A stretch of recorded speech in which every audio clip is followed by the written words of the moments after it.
Chapter 1. The Rain Remembers. It rained the night he first saw her. Not the kind of rain that rushes down and drowns the streets, but a steady drizzle, the sort that makes time itself hesitate. Elias was walking home from the hospital, the city lights bleeding into the puddles like fading memories. He stopped when he heard it, a voice, soft and trembling, singing an old song from a cafe across the street. He didn't know the melody, but every note felt familiar, the kind of familiarity that hurts. He looked through the glass, and there she was, Amelia's sketchbook open, a cup of untouched coffee beside her, humming like she was keeping something alive. For a long moment, he forgot how to breathe. He didn't know her, but something inside him whispered, "You used to." Chapter 2. The face in her dreams. Amelia dreamed again that night. It was always the same dream. A platform, a slow train, a man standing at the far end, his back turned, as if waiting for someone who would never come. She couldn't see his face, but she knew the way his shoulders curved when he breathed, the way his fingers brushed through the air like he was drawing invisible memories. When she woke, her heart was pounding, her pillow damp, her hand clenched around nothing. The clock said 3:17 a.m. Outside, the city was asleep, but she could still hear the faint echo of rain, as if the world was whispering his name. She got up, turned on the lamp, and opened her sketchbook. Her fingers moved without thinking, and within minutes, a face began to appear. A stranger's face, and yet, not a stranger's. She stared at him on the page, his eyes calm, his lips slightly parted, as if he was about to say her name. Amelia whispered to herself, "Who are you? And why do I miss you?" Chapter 3. The photograph in the rain. The rain had stopped just before dusk, leaving behind streets that shimmered like liquid glass. Elias was walking home again, past the same cafe he swore he'd never look into twice. But this time, something made him stop. Inside, by the window, sat a girl sketching on paper, her face tilted toward the last light of the evening. It wasn't her beauty that caught him, it was the quietness around her, the kind that felt like déjà vu, as if silence itself remembered her. He hesitated before entering. The bell above the door chimed, and she looked up. For a second, neither of them spoke. It wasn't awkward, it was sacred, like two pages of the same book finally meeting at the spine. Then she blinked, and something inside her seemed to break. The pencil slipped from her hand, rolling across the table, leaving a thin line like a heartbeat that never finished.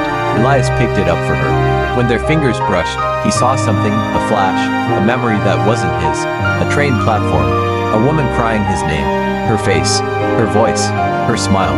He stumbled back, breath caught. She whispered, almost trembling, "You're him, from my dreams." And Elias, pale and shaking, answered, "Then why do I feel like I've already lost you?" Chapter 4. Echoes of yesterday. They met again the next afternoon, not by plan, but by the strange gravity of unfinished things. Amelia waited at the same cafe, her sketchbook open to a page she didn't remember drawing.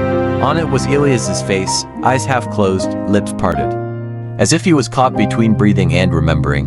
When he arrived, he looked different. Not older, not tired, just haunted. Like someone who'd been awake inside a dream too long. "I thought I was going crazy," she said, half laughing, half crying. "I've been seeing you for months. In dreams, in reflections, even in strangers on the street." Elias sat down, his hands trembling slightly. "I used to think dreams were the mind cleaning itself," he said quietly. "But what if they're the part of us that refuses to forget?" She looked at him for a long time, the shape of his jaw, the way he avoided her eyes. Then she reached into her bag and pulled out an old photograph. It was blurred, faded, but his face was there, younger, smiling, standing beside her by a river that didn't exist in this city. Elias's breath caught. I don't remember this," Amelia's voice cracked, "but I do." And just like that, the rain outside began again. Soft, endless, as if it to remember the day they first met. Chapter 5. The Theory of Forgetting. Elias hadn't slept in 3 nights. His apartment was a graveyard of open books and coffee cups, pages marked by questions no one could answer. On the desk, beneath the pale light, lay the photograph Amelia had shown him. He'd scanned it a dozen times. No traces, no digital record, nothing. It was as if that moment had existed only between them, outside the world's timeline. In his notes, he wrote, "Memory is not storage, it's survival. Maybe forgetting isn't failure. Maybe it's mercy." He paused, his pen trembling. For the first time, The scientist in him began to crumble. Every theory fell short of what he felt when he looked at her. That quiet, impossible pull, like gravity that didn't belong to this world. When Amelia arrived later that evening, he was sitting on the floor, papers scattered around him like snow. I thought if I understood it, I could stop it, he whispered. Stop what? She asked. This losing. This endless cycle of remembering and being forgotten. She knelt beside him, touching his face with her ink-stained fingers. You can't stop it, she said softly. Because it's not science. It's love.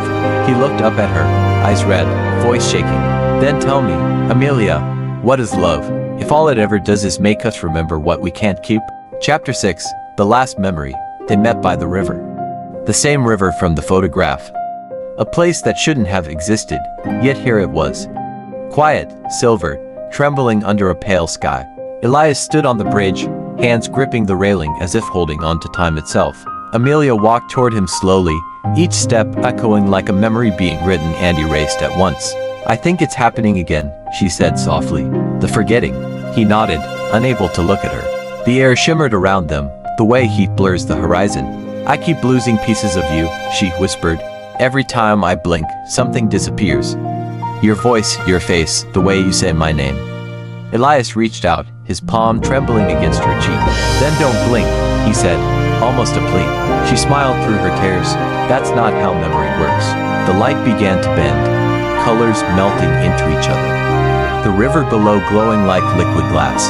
He took her hand, fingers locking like the last line of a poem. If we forget everything, he said, promise me one thing, that somewhere, in another life, we'll find each other again. Her voice cracked. Elias, what if there isn't another life? He leaned closer, pressing his forehead against hers. Then this one will have to be enough. And just like that, the world around them began to fade. Buildings dissolved, water turned to light.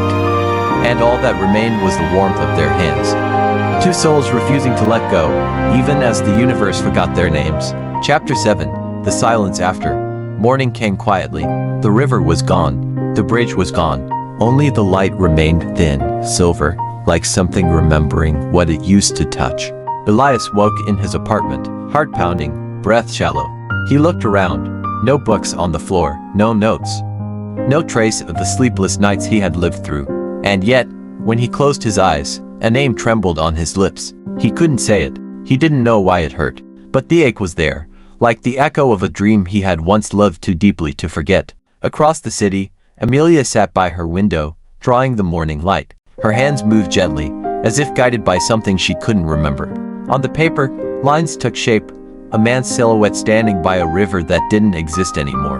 No face, no color, just the outline of someone who had once mattered. She stared at it for a long time, until a single tear blurred the drawing, softening the edges, as if the world itself was erasing what remained. Outside, the day went on. Cars, voices, laughter, the rhythm of a city forgetting. But somewhere, in that quiet space between remembering and losing, the air still whispered their names. Chapter 8, Letters to No One. Dear you, I don't know your name anymore. Sometimes I think I never did. But when I close my eyes, there's a warmth I can still trace. Like sunlight through water, or a song I used to hum before I forgot the words. The world says memories fade. They're wrong. They don't fade, they hide. They wait for quiet hours, for the sound of rain, for the moment you least expect. And then they return, gentle, merciless, complete. I see you sometimes, not in dreams, not in faces, but in gestures. The way a stranger brushes his hair, the way someone says sorry too softly. The sound of laughter that breaks in the middle. It's strange. I don't even know if you were real. But every time I write, my heart still beats toward the same name. If there's another life, find me. If there isn't, then let this letter be the proof that once, we remembered each other. Yours, always. Chapter 9, The Man by the Sea. The years moved quietly, as if the world had grown tired of remembering. Amelia lived by the sea now, in a small cottage with white curtains that danced when the wind came. She painted less, slept more, and spent her mornings watching the tide roll in like a heartbeat. One evening, she sat by the pier, sketchbook on her lap, when a man stopped a few steps away. He looked out at the ocean first, as if searching for something lost. Then he turned, and their eyes met. She didn't speak. Neither did he. It wasn't recognition, not really. It was something gentler, quieter, like to ghosts remembering warmth. The man smiled, a slow, uncertain smile that trembled at the edges. "Beautiful evening," he said. Amelia nodded, but her hand trembled on the paper. Because before he spoke, she already knew what his voice would sound like. "Do you live here?" he asked softly. "Yes," she said. "For a long time now." He hesitated, then laughed. That same broken laughter she had once loved across lifetimes. "I don't know why," he murmured, "but I feel like I've been here before." She looked at him for a long, long time, eyes shining with a sadness that wasn't pain anymore. "Maybe you have," she whispered. "Maybe we both have." The wind carried their words into the sea, and when the waves came back, they sounded almost like an echo. Two names the ocean still refused to forget. Chapter 10. The light between us. The sea was quiet again. No wind, no footprints on the sand. Just the rhythm of something eternal, breathing between the tides. Amelia sat alone by the shore, eyes closed, face turned toward the fading sun.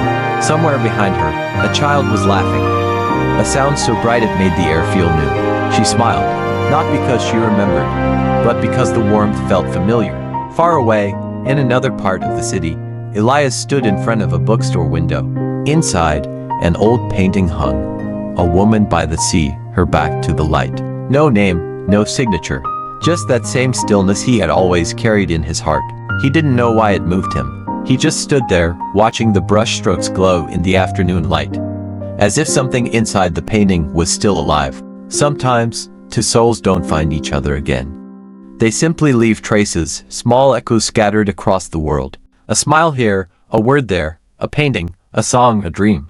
That's all love really is, not a story to remember, but a light that lingers, shining quietly between two people who once reached for each other, in the dark, and even when no one speaks their names anymore, the light remains.